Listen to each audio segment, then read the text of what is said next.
आगे की कहानी पढ़ते हैं। दादी अपना दुख किसी को नहीं बताती थीं, लेकिन रोहित उनका चेहरा देखकर भांप जाता कि दादी दुखी हैं। भांप जाना मतलब अंदाज़ा लगा लेता था। उसकी बहन उसे दादी का चमचा कहकर चिढ़ाती, क्योंकि वह हर समय दादी से बात करता था, दादी को सारी बातें बताता था। इसलिए उसकी बहन उसे कहती थी कि रोहित, आप तो दादी के चमचे हो। रोहित भावुक होने के साथ साथ पढ़ाई लिखाई में भी बहुत अच्छा था। भावुक मतलब दयालु होने के साथ साथ बहुत जल्दी, आप इंग्लिश में शब्द बोलते हैं ना, अंग्रेजी भाषा में इमोशनल, कि दुख में दुखी होने वाला, खुश में खुश होने वाला, ऐसा बच्चा था रोहित। वह कक्षा में हमेशा प्रथम आता था। प्रथम यानी पहले नंबर पर आता था।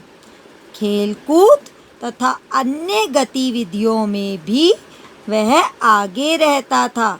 मतलब स्कूल में जितने भी कॉम्पिटिशन्स होते थे वह सब में भाग लेता था। एक बार परीक्षा में उसके अच्छे अंक नहीं आए। अंक यानी नंबर, मार्क्स नहीं आए। उसके पिता ने उसे कुछ नहीं कहा, बल्कि रोहित के कम अंकों के लिए दादी को ही जिम्मेदार ठहराया। दादी चुपचाप अपने कमरे में चली गई। उन्हें इस बात से बहुत दुख हुआ। अब क्या हुआ, एक बार रोहित के कम नंबर आ गए और उसके कम नंबर आने पर उसके माता पिता ने रोहित को कुछ नहीं कहा, बल्कि उसकी दादी को ही गुस्सा किया और उसकी दादी बेचारी बहुत दुखी हो गई। उन्होंने कहा, माँ, आपके लाड प्यार ने इसे बिगाड़ दिया है। सारा दिन खेल कूद में लगा रहता है। रोहित भी यह सब देख रहा था, क्योंकि उसे बुरा लग रहा था कि नंबर कम उसके आए हैं, लेकिन इसका जिम्मेदार दादी को ठहराया जा रहा है। उसे पिता का यह व्यवहार यानी बर्ताव सही नहीं लगा।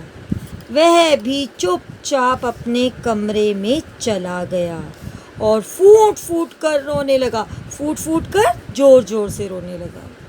उसका रोना सुनकर उसके माता पिता हड़बड़ा उठे, घबरा गए। हड़बड़ाने शब्द का अर्थ है घबरा गए। उसके पिता ने बिजली का बटन दबाया।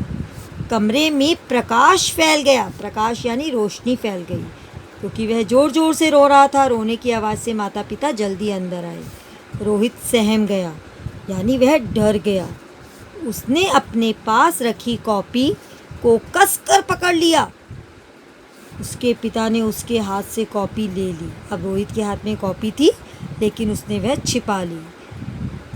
अब देखो आगे क्या होता है, हम अगली वीडियो में पढ़ेंगे। धन्यवाद।